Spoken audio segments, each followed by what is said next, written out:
The battle that saved Western civilization wasn't won by a genius general. It was won by a mutineer. Every textbook tells you Commander Pausanias orchestrated a masterpiece of Spartan strategy at Plataea. They're wrong. On the night that decided everything, his strategy was failing. He had lost control of his own men, and Greece was hours away from total collapse. Then, one Spartan soldier picked up boulder. Not a sword, not a spear, a boulder. What he did next should have ended in his immediate execution. Instead, it crushed the Persian Empire's last chance of conquering the West forever. His name was Amompharatos. He received no statues, no glory, no grave marker, just silence. By the end of this video, you will understand exactly why history chose to erase him, and why that silence was no accident. The man Sparta built. Sparta did not raise soldiers, it manufactured them. At 7 years old, boys were taken from their families and placed into the agoge, a training program that consumed the next 23 years of their lives. They slept on beds of reeds they cut themselves, deliberately underfed, marched barefoot across stone and through winter cold. And through all of it, one rule stood above every other in the Spartan code. You do not retreat. Not from cold, not from hunger, not from pain, and never, under any circumstances, from an enemy. A Spartan warrior came home carrying his shield, or he came home on it. This was not a slogan. It was the operating system of every man who survived the agoge. By 479 BC, Amompharatos was a polemarch, a regimental commander leading the Prytanate Lokos, one of Sparta's most elite battalions.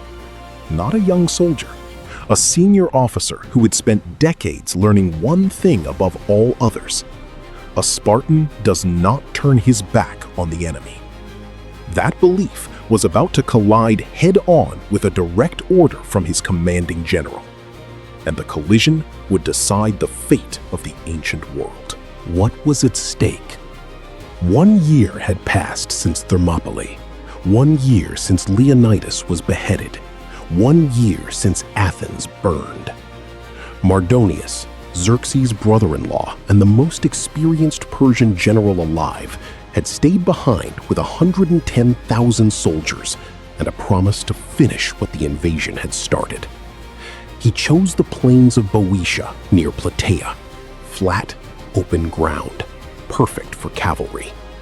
He built a fortified camp on the north bank of the Asopus River and waited.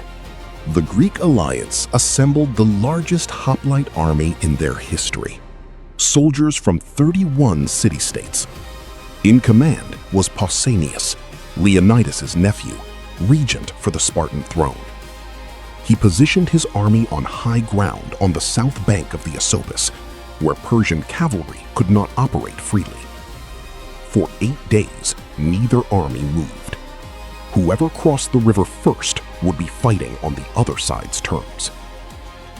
Then Mardonius made his move, and he did not use soldiers. He used water. The stranglehold, man versus system. On the 13th day, Persian cavalry destroyed the Greek supply convoy crossing the mountain passes of Kytheron. Pack animals killed, wagons captured, supplies gone.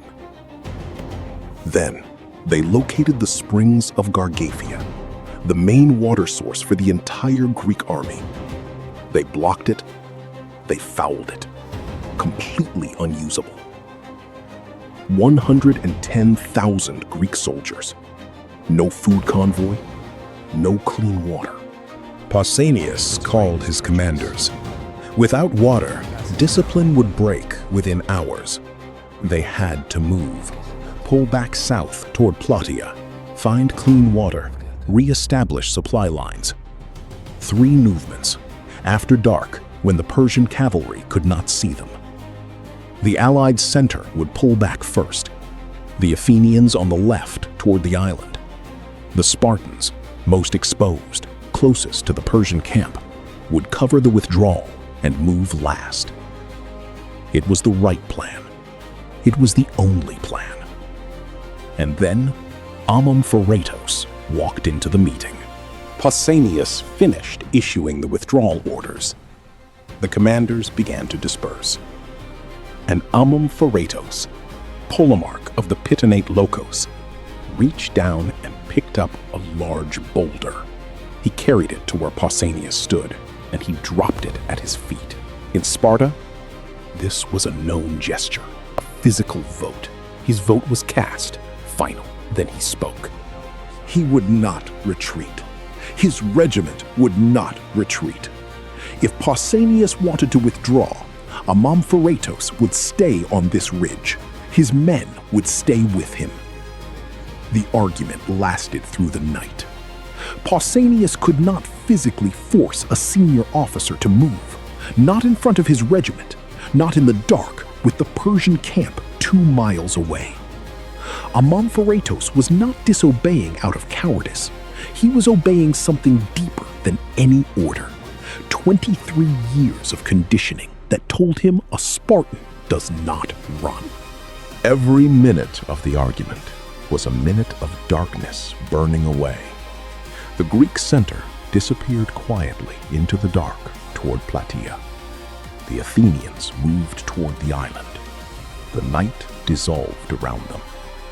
Still the Spartans stood on the ridge. Still the argument continued.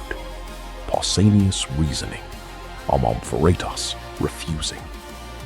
Then Pausanias made his decision. He ordered the main Spartan body to begin moving, slowly, in formation, heading south.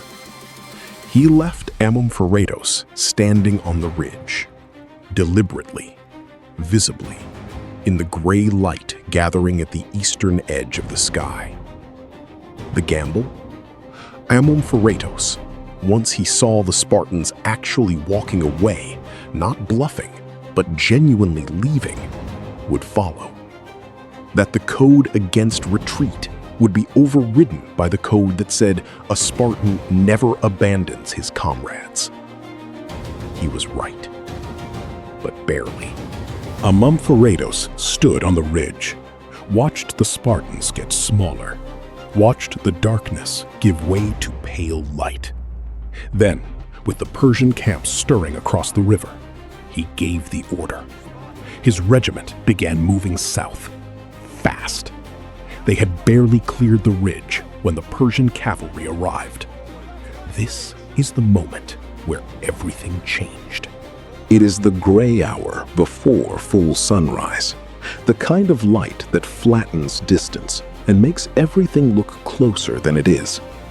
The plain of Plataea stretches below the ridge, dry grass, the distant Asopus River, the dark mass of the Persian camp on its north bank. Persian scouts have been watching the Greek ridgeline all night. They are running back to Mardonius. The Greeks are moving. Mardonius surveys the ridgeline from his horse. The Greek center? Gone, pulled back toward Plataea. The Athenians, out of sight. The Spartans, still visible, but strung out across the hillside. The main Spartan body on the high ground. And behind them, Amompharatos' regiment, marching fast to catch up, exposed on open ground.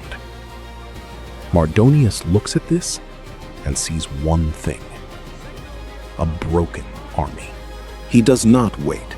He calls his cavalry, his infantry, and he leads the Persians forward at a run. Herodotus records this exactly, believing the Greeks are in full flight. The other Persian commanders, seeing him charge, grab their standards and follow in disorder, not in formation, at a dead sprint, screaming, certain they are about to finish the war. The thunder of Persian cavalry reaches Amompharatos' regiment first. Amorphoretos's men are moving fast, but they do not run. Even with Persian cavalry bearing down in the dawn light, they do not run. They move at the grinding pace of men trained to hold formation regardless of what surrounds them. Arrows falling, javelins, men going down. Amorphoretos orders his regiment to lock shields right there, on the hillside, mid-march, in the open. His men plant their feet on the rocky Citharon foothills, shields edge to edge, spears lowered. The cavalry cannot break them. Ahead, on the high ground, Pausanias has stopped. He can hear what is happening behind him. Dust rising, the sound of iron on bronze. He calls for sacrifice, the ritual no Spartan commander can bypass. Unfavorable, not yet. The Spartans absorb arrows, men fall, shields lock tighter. Another sacrifice. Unfavorable. Behind them, Amorphoretos's regiment is bleeding. The Persian infantry pours across the Esopus, tens of thousands, in disorder, racing to finish the rout. They plant their wicker shields at arrow range and begin firing. The air fills with the hiss and thud of arrows hitting bronze, finding gaps, finding men. Pausanias looks at the sacrifice. Favorable. One word. Forward. The Spartan phalanx moves toward the Persian line.